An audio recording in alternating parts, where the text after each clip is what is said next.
Se você tem um sonho que para conquistar ele você precisa se arriscar, e nessa busca tão intensa desse sonho, você morre tentando. Vale a pena se arriscar? Vai ter valido a pena se você morreu em busca do sonho? Essa manhã eu acordei com a notícia extremamente triste da morte do alpinista Rodrigo Raineri, que é brasileiro, numa tentativa de ser o cara a voar mais alto de parapente.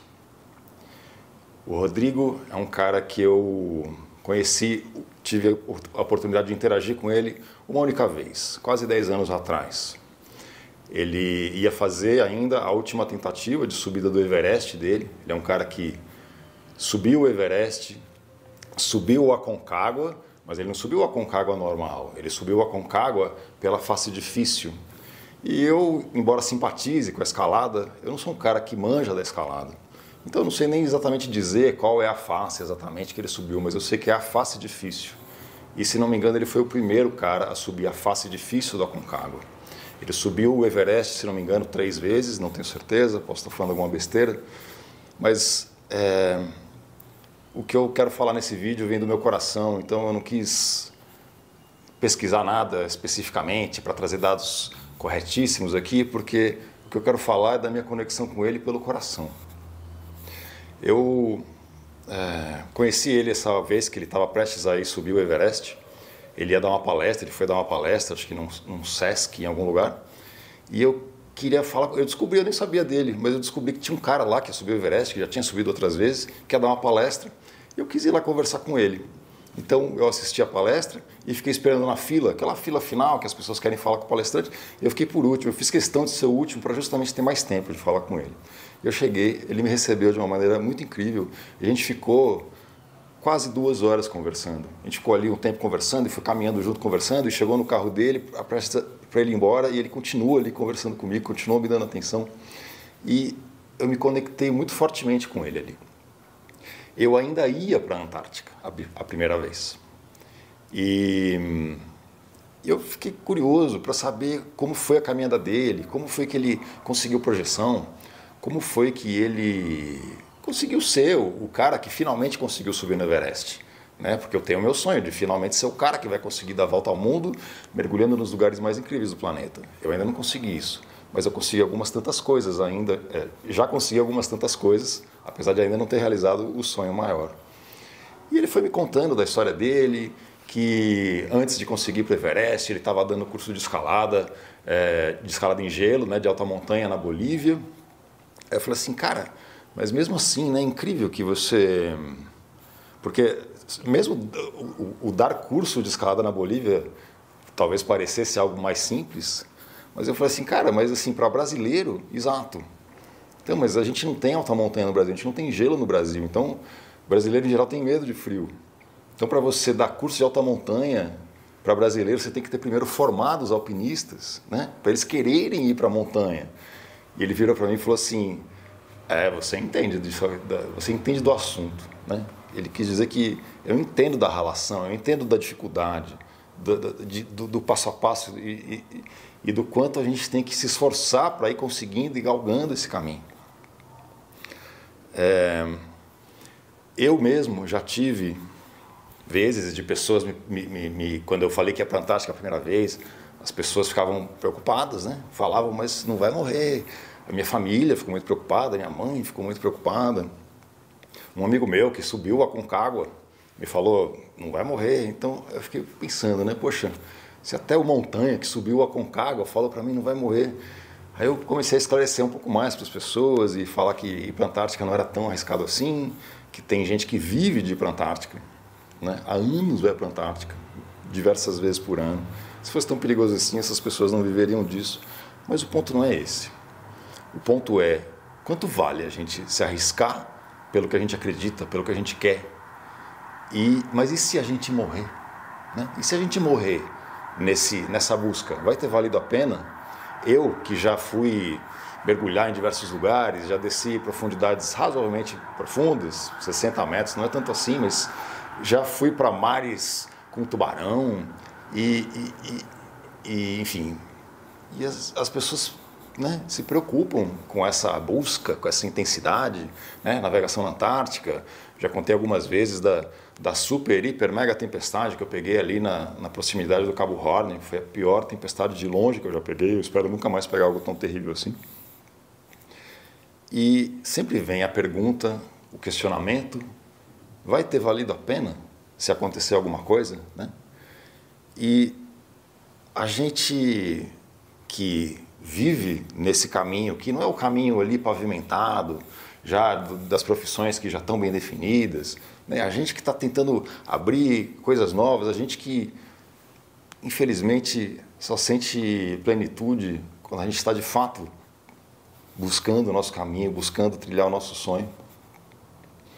A gente sabe da dificuldade, a gente sabe da cobrança, a gente sabe dos olhares das pessoas, a gente sabe o quanto, por mais apoio que a gente tenha, eu ainda tive muita sorte de ter apoio da minha família sempre, incondicional.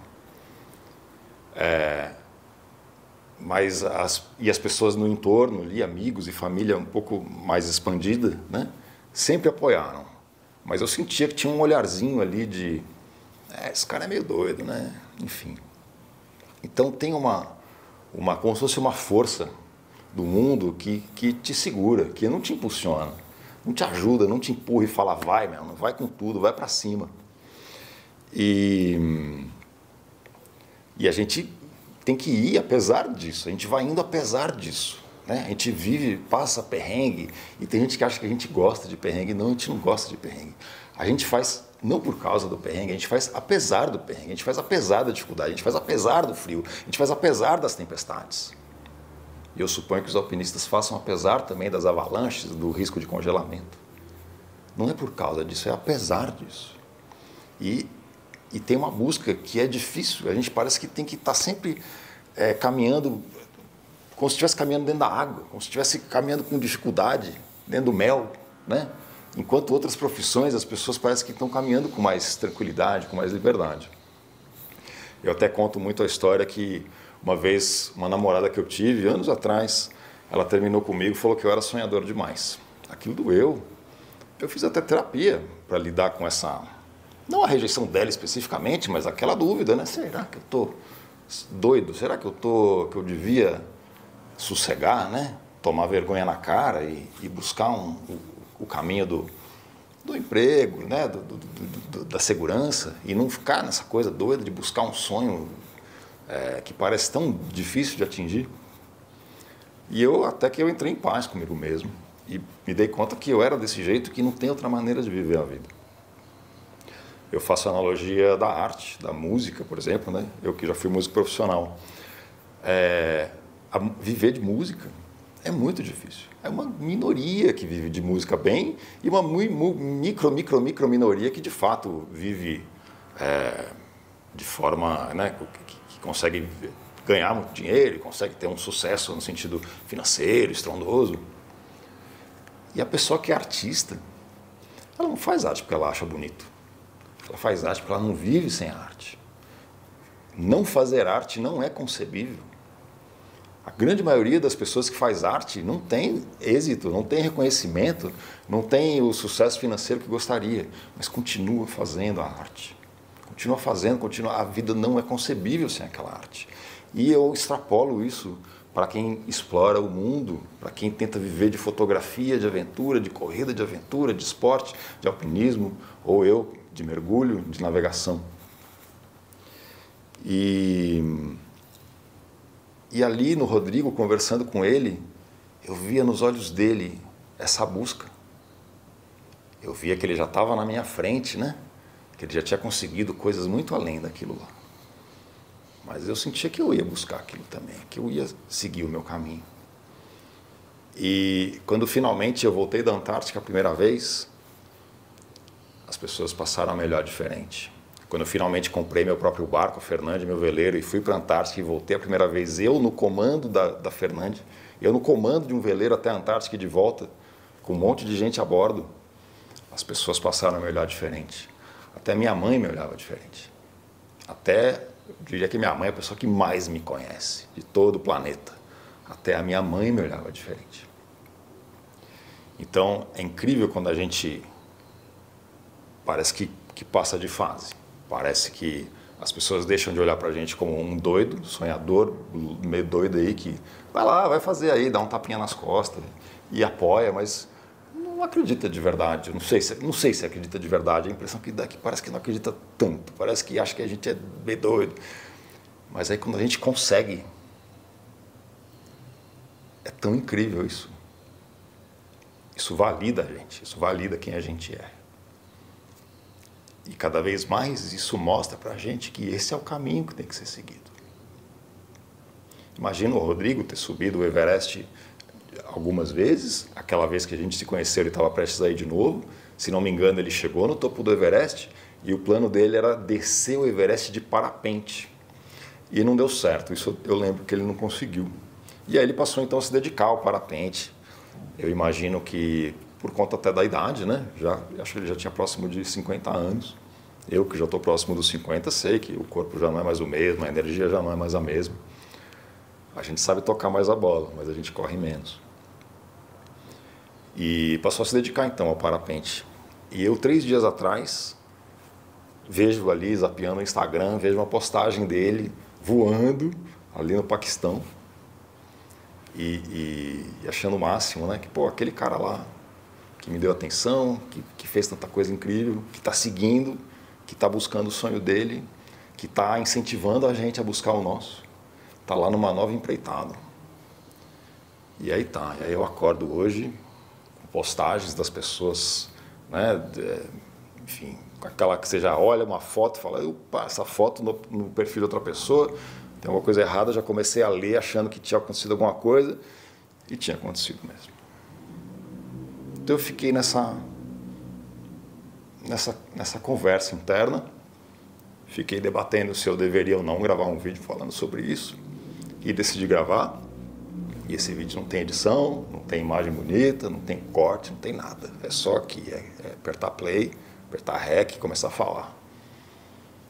E, no fim das contas, para mim, a vida não tem outro sentido se não for perseguir esse caminho. Eu fiquei curioso, comecei a procurar em site de notícia, né, se tinham dado a notícia da morte dele ou não, e quais seriam os comentários. E aí eu fiquei até triste de ver que deram a notícia como se ele fosse um indigente qualquer. Um brasileiro aí morreu lá, não sei como, e comentário falando que ele era um idiota e tal, né? Mas assim, fala, nossa, que pena, né? Que coisa, que falta de cuidado ter dado uma notícia de um cara dessa maneira. Eu acho que eu sempre fomento isso, todo mundo que me conhece pessoalmente sabe o quanto eu fomento a ousadia e a busca do sonho, embora eu acho que não é a todo custo no sentido da negligência, né? Para mim, é uma frase que eu gosto muito, é a diferença entre a ousadia e a idiotice, a imbecilidade, é o resultado. A diferença entre Amir Klink e Padre do Balão é o resultado, né? Fala, tá, mas e o Rodrigo, é Padre do Balão ou é Amir Klink? Definitivamente Amir Klink. Padre do Balão foi numa inconsequência, não sabia nem usar o GPS. Rodrigo não, Rodrigo subiu o Everest diversas vezes, Rodrigo sabia do que estava fazendo. Morreu uma fatalidade, e nem importa saber se ele morreu por um erro dele, se ele morreu por um erro de equipamento, se ele morreu por uma falha humana de sei lá do quê, por uma negligência, possivelmente, não importa isso. O que importa é que ele estava seguindo em frente, que ele estava indo em frente, que ele estava inspirando a gente como eu. E eu acho incrível quando outras pessoas falam que eu também inspiro outras pessoas, assim como meu mentor me inspirou, assim como a Amir Klink me inspirou. Eu também estou inspirando outras pessoas. Então a gente vai seguindo nesse caminho. E se então a resposta então qual é? Vale a pena ou não vale a pena morrer pelo seu sonho? A frase que me martela na cabeça o tempo inteiro, há anos já. É uma frase que eu conheci originalmente em inglês, que fala: To venture is to risk death, but to never venture is to be dead already. Se aventurar é se expor à morte, mas nunca se aventurar é já ter morrido. Vai com tudo, Rodrigo. inspira a gente. E a gente não está sozinho. Isso é a importância. A gente que vive nesse caminho, nessa dificuldade, nessa dúvida, nessa busca, nessa angústia de buscar nosso sonho, que é tão diferente. A gente não está sozinho. Você não está sozinho, eu não estou sozinho. A gente tem que se apoiar e se ajudar. E a gente tem que honrar o Rodrigo. Para mim, não tem honra maior para o explorador do que morrer fazendo justamente o que você mais ama, que é buscar o seu sonho. Vai com tudo, Rodrigo.